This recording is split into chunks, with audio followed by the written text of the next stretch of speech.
And then, okay, so how did that transition work out? Like, what were you scared? Were you? I mean, that's a big step for a lot of people to kiss that job goodbye, that consistent paycheck. There was some very scary moments for sure. Like, so there's a philosophy that I believe in. Richard Branson, everyone knows who he is. He's a brand name. But one of the philosophies that he said was, hey, say yes and build the airplane on the way down. And I knew that just say yes and figure it out as you go. And I knew that when I left the comforts of the W-2, I left the company car, the gas card, the meals, the credit card, the business credit card, the steady paycheck that was coming every 2 weeks, the bonuses. And what's crazy about this story, you guys, is that I went from safe security, but I knew it was false security because people were getting laid off and rehired all the time. And that was starting to happen at that time in the industry. And I knew that I had a limited shelf life at that point. So I knew I had to do something different.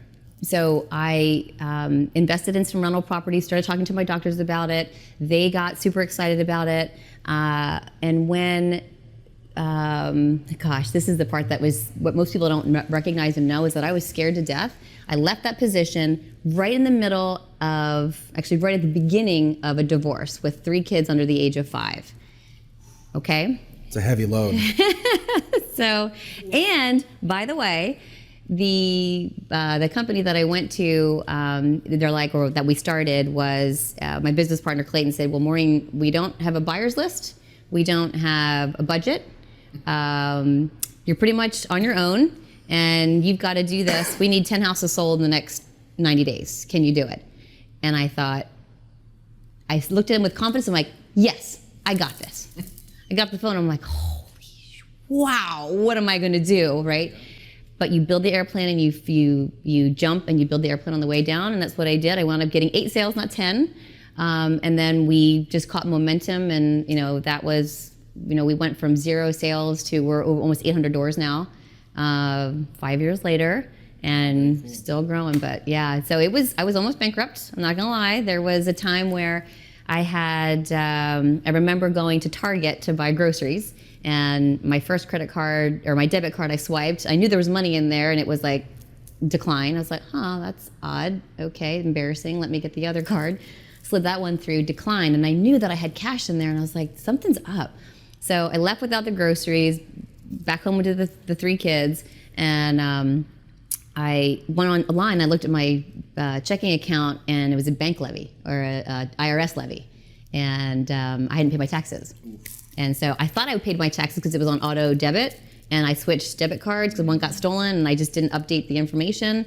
And 3 months went by, and they don't play around. So just guess what, you guys? If you ask the IRS to send you money through direct deposit, they can also get into your account and take it out. So ask for the check, not the direct deposit.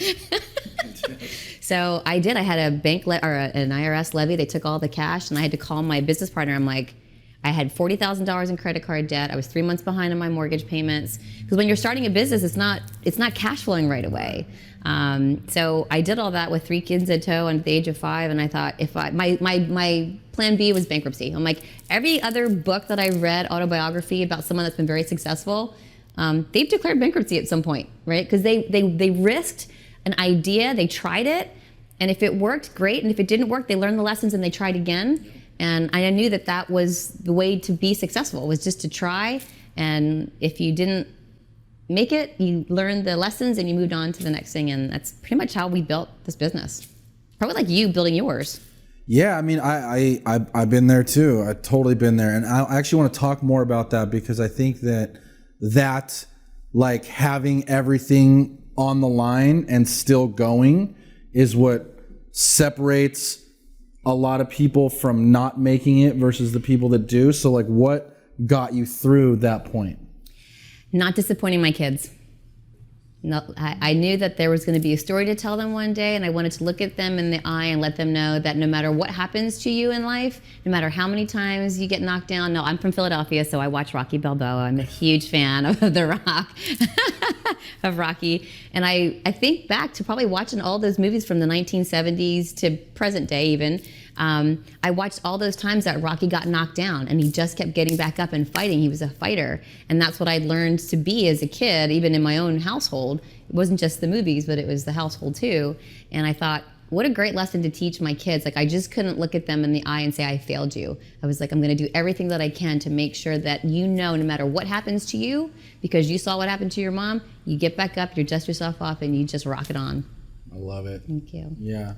And that's something we say a lot too, is that it's always darkest before dawn. Like that moment when you think you're gonna lose everything is usually the point where you're right around the corner from your big breakthrough or your lucky break or whatever, your overnight success that you've been working 5 years to get. You know, it's usually right past that point. So. And you don't know that point is there. You just know that you're sitting there in the dark, your heart's racing, you can't catch your breath, you've got 3 little people that are relying on you, you don't have your support system. All my family was back east. He's the husband.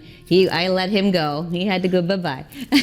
And so when you're sitting there alone, that's when you really find out that's where you find out your character. Like, your character rises to the surface because you're either gonna spiral up or spiral down. Crappy things happen to people in life, right? Unfair things, unjust things, they happen. You can't control what happens, but you definitely control your reaction to what you're going to do and how you're gonna behave and act and think. And in that moment when I remember Clayton calling me and he's like, man, if we don't get these sales, we're probably gonna have to close the company down. And the weight of that, I felt that on my shoulders in the middle of a divorce with these 3 kids, trying to manage it all, behind on my mortgage, $40,000 in credit card debt, trying to figure all this out. And you're thinking, that's like a dark place. But the only option that you have is to keep going. That's literally burning the boats. That was burning, yes, yeah. That is burning the boats. Yeah.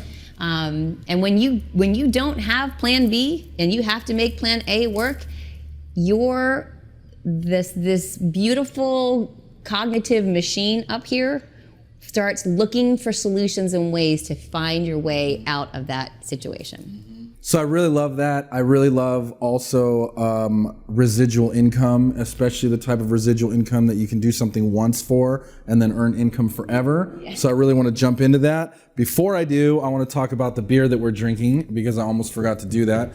We are drinking the Bagby. This is the No Hype German Helles beer, and it's absolutely fabulous. And you're drinking the what? Czech lager? The Czech lager. Czech lager. Cheers. Cheers. Enjoy that. I will too.